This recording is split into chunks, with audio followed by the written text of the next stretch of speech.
World Baseball Classic final is tonight, and the United States will play for the championship. As we record this, we don't know who they're going to play, but I think they're going to win. And we're going to talk about why shaking hands before a baseball game turned out to not be such a good thing. It's This Week in Baseball. So we record here on Monday night, and Venezuela is going to play Italy. About 40 minutes. About 40 minutes. And I think after the U.S. got through the game last night against the Dominican Republic, I am like 90% sure the U.S. is going to win it on Tuesday night. What do you think? I feel like I'm being a overly homer. Yeah, if I say I'm like, yeah, I'm pretty sure they're going to win whatever they're playing on Monday night. But I guess the only thing that gives me pause is just like, one, can I really say that when it doesn't feel like they've played particularly great this tournament? I think that's true, but yet and I think we talked about this for a moment, that the game on Monday night, those pitchers will have to come out and pitch again on Tuesday, in particular the relief pitchers. The USA is getting a day of rest between them.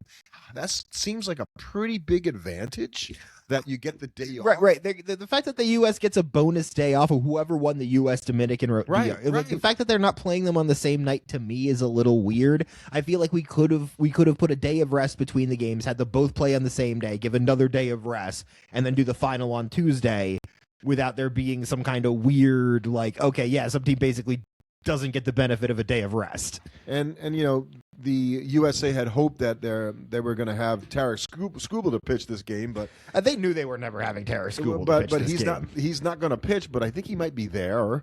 Which I think he already went back. I thought he was going back to be with the team.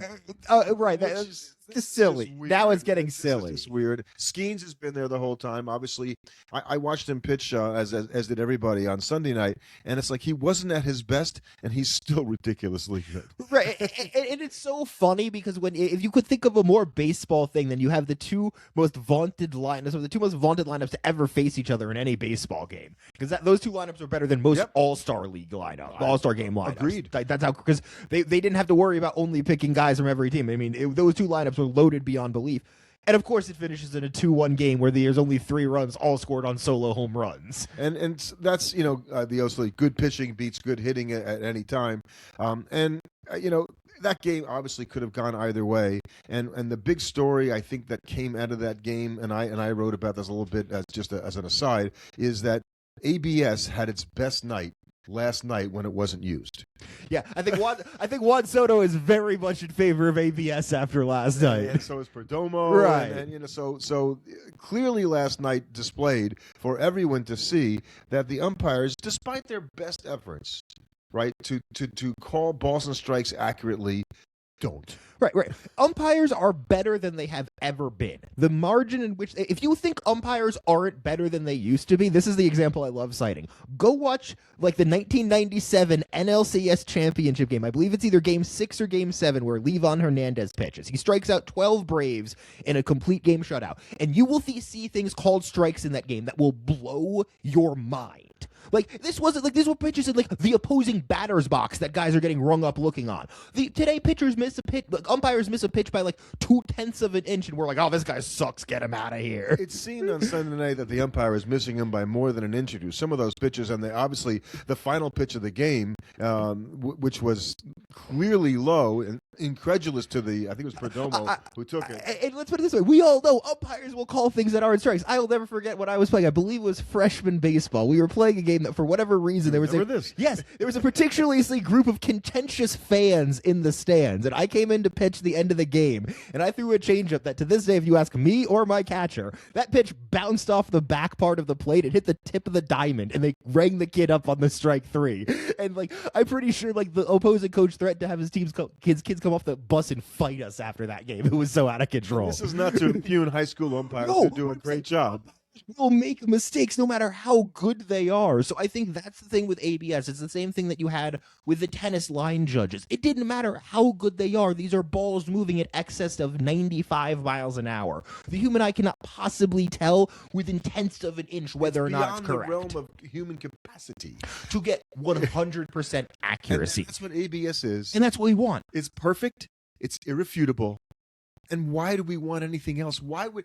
Why is there any even argument that we shouldn't have this all the time? Right. Look at football. Look at basketball. How many times are we left at the end of games complaining about the judgment calls that the referee made? That's honestly one of the great things about baseball is that if you remove the balls and the strikes calling, there's basically no more contentious judgment plays left. Well, you can have plays where, tag plays and stuff like that. Right, but that tie goes to the runner. There's an established... Even as we see now, there are times when a play is challenged, and you're not 100% sure so they leave the call the way it was called in the field because the video evidence is not conclusive. Right, but to make a change. You're never going to have a thing like a defensive pass interference or a shooting foul where it's entirely subjective on the referee's opinion of whether or not it's a foul. You don't have that in baseball except for balls and strikes, which happen on every play. And so, the Dominican Republic has a beef, obviously, because they had a couple of agreed, but there were bad calls on both sides, by the way. The Dominican Republic can have all the beef they want, but when that lineup scores one run in a game, they really have nobody to blame against themselves. And the U.S., who was certainly no offensive juggernaut throughout this entire tournament, they got one more run. They got 2 home runs. Right, the other guys got 1. Right, exactly. And so,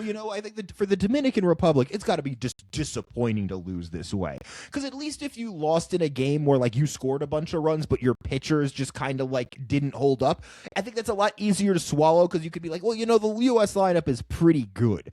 But to get out-pitched by the Americans and to not be able to hit in that game and score and really put up any kind of offensive presence for the vast majority of that game, that's got to be so much more frustrating. And then U.S. plays unbelievable defense last night. And I think that gets lost a little bit is that, Bobby Witt Jr. has made every play there is to make. Right. Aaron Judge has made multiple good plays in the outfield. Right. I mean, we don't think of Aaron Judge as a top quality fielder, but he's had 2 throws in the WBC that have been as good as any you'll see. Bryce Terang has made a couple mistakes, but he's also made a couple really big plays.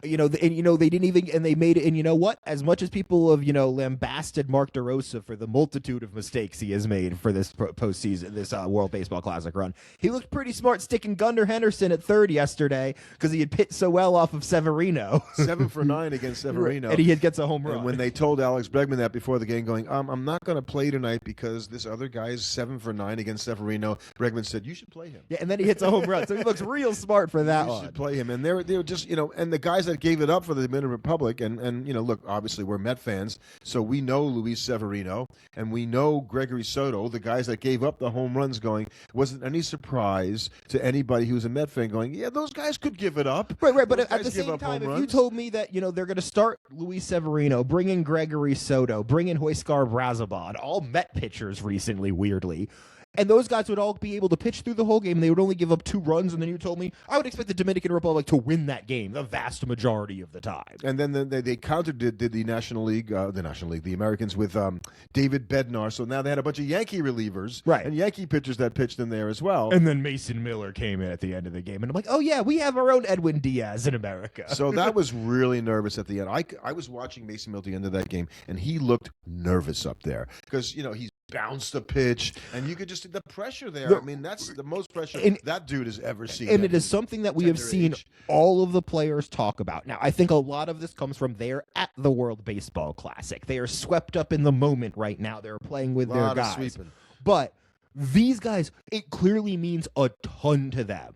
Don't get it twisted anyway. This is not an all-star game. The players legitimately care who wins and loses these games. This is not a friendly competition. This is not a exhibition thing like the All-Star game is. The level of intensity in this game is like any playoff game, like any World Series games. Mm-hmm. And Julio Rodriguez said, at least right now, winning the World Baseball Classic at this moment would mean more to him than winning a World Series. Yeah, so let's remember who pays his salary. That would be the Seattle Mariners. I think you have to be real careful when you go. I get the emotion. Now I am sure if you asked him that question in September, you might get a different response from him. But I think one of the things, if you're Julio Rodriguez, you're from the Dominican Republic, you're from a tiny country. It is a small country. What is your number one export? Baseball. elite baseball players. It really is. That is what you are most known for as a country. And sunlight. And so to them to win that tournament, for them to go out, and I think this is something we the Americans. It's the same way with New Zealand and the All Blacks in rugby. When you're a tiny nation and you're able to say, "Hey, it doesn't matter that we're not even the size of some of your cities. We produce these guys and we're some of the best in the world." That means so much to them for a national pride thing. I mean, as Americans, we call all of our own sports the World Championships. And the USA is, like, look, we invented this game basically, and this is our game, and no one's going to take it from us. And so they have all this passion for winning the game and feeling responsible with as close to a dream team as they could possibly have. And you would say that the Dominican Republic is playing for their country, and you would say that Venezuela is in playing Japan, for Japan, in Korea, and then there's Italy. Right, Italy is sort of the odd one. Because it's like, to me, it's like, I get why, especially all of these other countries, it's such a big deal for them, because the Dominican Republic has their own professional league. Japan has their own professional league. Korea has their own professional league. So you're not just playing for your country, you're also playing for the pride of your league to say, hey, we're just, even though they all know probably on some level they're not at the skill level the major leagues are, they still want to be able to say, hey, our league is just as good. We're just as talented. We can beat all those guys. And so for a team like Italy, it really is a bunch of American guys cosplaying as Italians and then one actually Italian guy. and so, yeah, right. Well, over in Italy right now, I don't think that they're going to be staying up until 2 a.m. to watch the game tonight. Because they're so excited to win the World Baseball Classic. The level of investment is a little different. It's probably the same thing. Some wine with dinner, maybe a little pasta. It's probably the same thing you saw in the Netherlands with the Dutch. I can't imagine that team was incredibly connected. Actually, Czechia is one of the teams that's been hugely impacted by their team. They've like, their youth baseball thing has exploded due to participation in this. And they're a nation where they actually do have a lot of pride, because they're just sending the people from their country to go and play this. It's not like we're getting a bunch of, we're not having Austin Wells and his vaguely Puerto Rican mother. Well, not vaguely Puerto Rican, but you know what I mean? The connection. Yes, and I said this a few days ago to you that, the U.S. dream scenario is that Venezuela beats Japan. Okay, yeah. Okay, and then Venezuela loses to Italy in the final, and then the U.S. gets a chance to avenge its loss to Italy. They don't care about the fact they lost to Italy before. They just want to win the game. And Italy has now moved around their pitchers so that Michael Lorenzen will be facing... Because he pitched so well against them the first time. And I'm just like, oh, that is just asking for him to go out there and get pummeled in the second. There's like no way you could think that's going to work a second time. But... they got the mojo right now. They do, and the U.S., this vaunted lineup has, I think, scored, 12 runs in the last 3 games. Italy scores that like 4 every runs game. a game. That's like not a juggernaut by any stretch of the imagination. And the 2 big run games the U.S. scored in this tournament were against Brazil, where they scored 15. And that was on a lot of walks. And against Canada, I think, where they scored 9 runs or something like that. So, they have not really put it together, because in this tournament, it seems, as we get further and further into it, it's really hard to have a rally when these guys pitch like this. And so you need the home runs, because to get 2-3 hits, just like it is in the playoffs of the World Series. It's starting to resemble playoff baseball, because we simply don't have these guys don't have the ability to string together rallies where you get bunches of hits together. So one of the things that I saw last week, and our friend Jason Starr came out with an article in The Athletic where he posed that maybe that the best thing to do would be to split the World Baseball Classic and have the first rounds, the pool play, if you will, played in March during spring training like it is now, and those same rosters, and then you'd end up with the quarterfinalists as we had here, and then you would not play those. You would wait until All-Star Week, and you would create a whole new event, whereas during All-Star Week, you'd have the MLB draft on Saturday, you'd have the Futures game on Sunday, you'd have the Home Run Derby on Monday, like we always have. We'd still have an All-Star game. We'd have an Elite 8 doubleheader on Wednesday, another one on Thursday, a semifinal doubleheader on Friday, and then the finals on Saturday or Sunday. He put it in there. And wouldn't that be amazing? And a lot of people went, this is awesome. And when I first read it, I thought, that's a really good idea. And then I kept thinking, why don't I like this idea that much? What is it about it that I don't like? I don't like splitting a tournament. I don't either. It feels part of it. It feels really anticlimactic. Yep.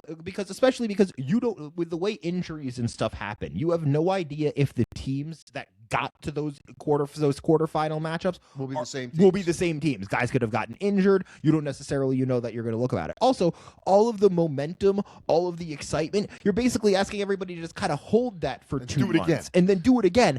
And I think teams in spring training, okay, yeah, we're a little bit more okay with you. Except now teams are going to be like, well, wait a second. We want all of our good players to get time off because all of the good players that are going to be playing in the World Baseball Classic are also going to be in the All-Star game. So now all those guys in the All-Star game are going to have to then go all over creation that whole week to not only play in the All-Star game, but then... They probably would have... I don't know. I think they'd have to have the quarterfinals at the site of the All-Star game. Right. And so now you're expanding. Now it's like all of a sudden you're having a multi-day operation. And I love the idea in terms of putting the World Baseball Classic playoff games during the middle of the season when they're all in shape. Everybody's in shape and you could play them at maximum capacity. It would be amazing if we could have what the World Cup has, or what Olympics hockey has, where we all agree that the MLB is just going to take a little break so that we could play this other thing because it would be really cool.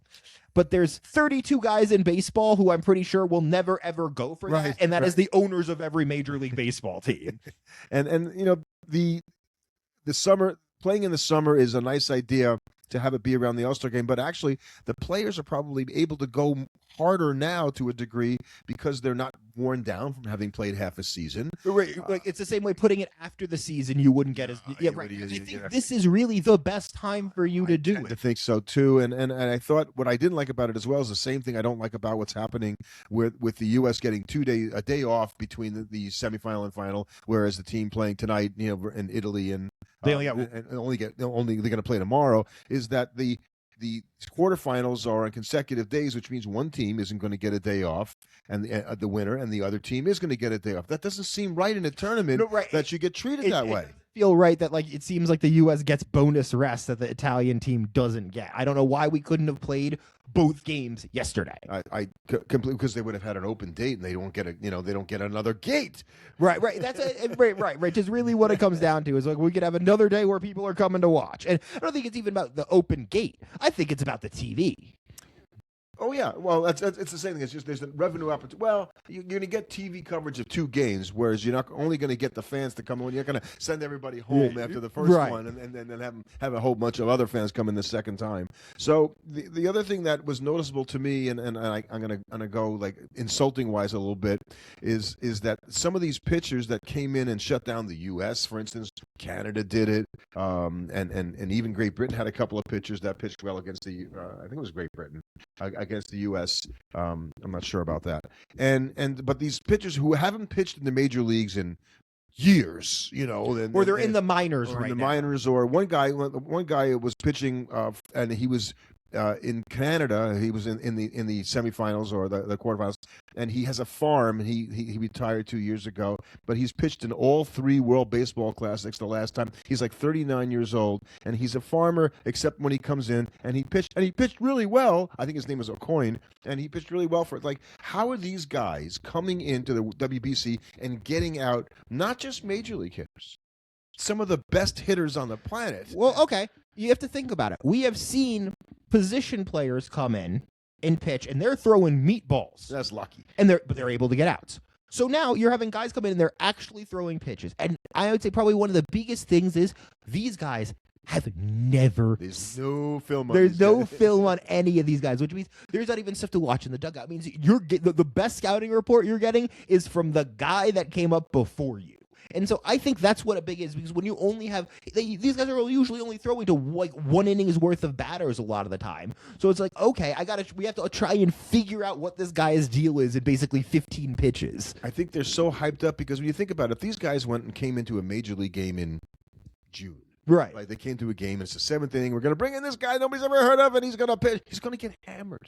He's going to like there's like maybe one time though he'll get him out. But basically, the more times they pitch, the more they're going to display why they're not major league pitchers.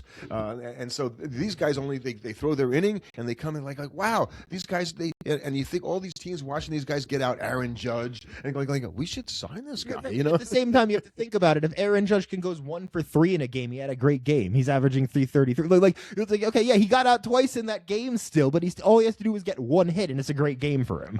Some of the stories of the guys just crack me up that these guys. Well, he last pitched in Double-A in 2019, and Well, how many random guys have we seen come up that have never pitched in the major leagues and dominate our Mets in some first start? Right. How many times this is his first start in the major leagues, and we're always like, oh God, they're about to throw a complete game. And you're right. The unfamiliarity of knowing what that guy is can be obviously very off-putting to a batter who's trying to get a bead on. Right. Would you rather face that guy from that 39-year-old farmer who you've never seen before and you have no idea what he's throwing, or would you rather face Patrick Corbin? 39-year-old guys. Probably. Yeah. But if you only had 1 at bat, you don't get any footage. You're straight up. You might pick Patrick Corbin because at least you know exactly what you're going to be facing when you're getting with him. He's a talented guy. Right. He got there for a reason. I've noticed in the dugout, obviously, because he was there for the Dominican Republic, Albert Pujols was managing the team. He looks so dignified with his spectacles on there. He doesn't look like the killer that he was when he was a baseball hitter. And I'm thinking, okay, so he's looking for a major league job. And I saw that the Cardinals, as we talked about, just re-signed Oli Marmol for another 2 or 3 years. And I think he and Marmol are friends. But I'm thinking that the Cardinals actually do want Pujols. Okay, but they don't want him to manage these Cardinals. Not this year's Cardinals.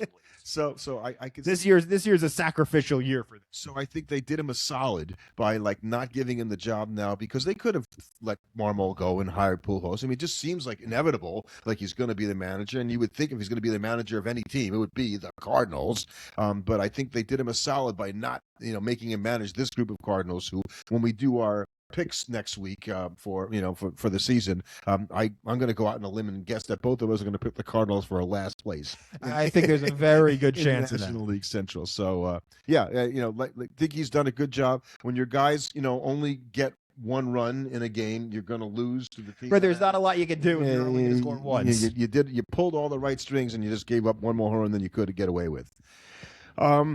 And a few news items before we sign off for the week, and we've got to prepare because there's a lot of research to be done for the. We got our big season preview, and at this point, pretty much everything is settled in. We know what the teams are. Teams are announcing their final spring training cuts.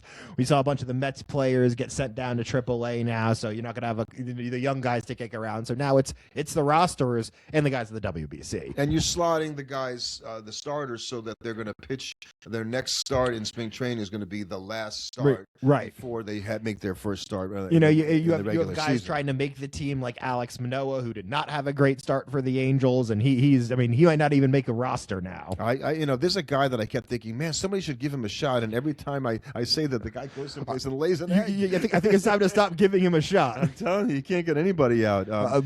Bad news for the Cincinnati Reds. The exact type of thing we talked about that can't happen to them has now happened to them, as Hunter Green has been announced that he's out until at least July. Yeah, and certainly the Reds, couldn't afford to lose a pitcher like that. And a lot of people were, and we both picked them last year to finish second in the division, which I guess they finished third. Because the Cubs and the Brewers, finished ahead of them. That's going to affect my thinking about where I place. And no team is probably more excited than the Pirates, who now really creep up into that dark horse wild card candidate Pirates conversation. Are an interesting team, but I won't spill it right now. But that's a long way for them to come. They're the biggest beneficiaries of this time away from the Reds, though, I think. Some of the relief pitchers, as teams are sort of getting their bullpen set for the season, and that American League East is going to be quite the division, right? When you think about all the teams, including the Rays, who I think might now actually be the weakest team in the division because of how much better the Red Sox and the Orioles and obviously the Blue Jays are still loaded, and they added to make themselves better. Danny Colum goes back to the Red Sox, and when you're doing this kind of tinkering, certainly in your pitching staff, you've got a pretty good pitching staff when that's what you're trying to add. Right. And the Red Sox are basically hoping they're getting the Twins reliever version of Danny Colom and not the Ranger version, because the Ranger version was not good. And with the Red Sox, it'll all be about the hitting. And I noticed that some of the guys in the WBC, Abreu had the big home run to lift the Dominican Republic. Was it Dominican? Yeah, Venezuela. It was Venezuela, and to get them through against Japan. My mistake. Thank you. And their outfielders in Jaron Duran and Cedén Rafael and Roman Anthony, and then they've got Yoshida. They've got 5 guys that play outfield. Yoshida is probably more of a DH than he is an outfielder. Yeah, well, I mean, he plays the outfield. It's a big jump to call him an outfielder based on the defense he plays. I guess I just don't. People complain about the Red Sox hitting, and I'm not as concerned about their hitting as some people are, because they got guys that can hit. They have a lot of good hitters.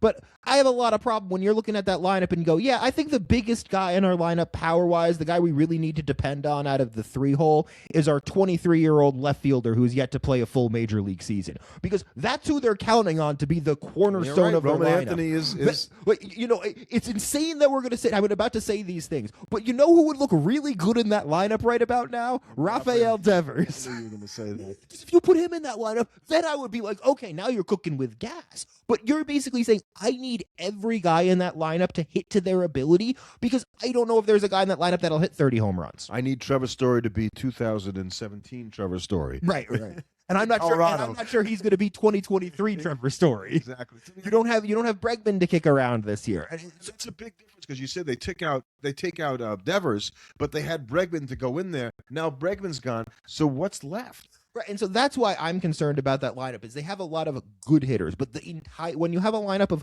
there's not a superstar. Like when you look at the Mets lineup last year, issue-wise, it wasn't actually their lineup that had any issues. It was their pitching staff, because their defense. The big guys at the top produced. But when I look at the Red Sox lineup, everybody has to hit, because if 1 or 2 guys in that lineup aren't hitting, the offensive production just craters, because you don't have one guy in there necessarily that you can count on that you're going to say, oh yeah, he's my MVP candidate style hitter. Yeah, it's going to be hard to pick. I'm going to have a hard time with the American League East, I got to say. I think everybody that might be the most difficult division to pick.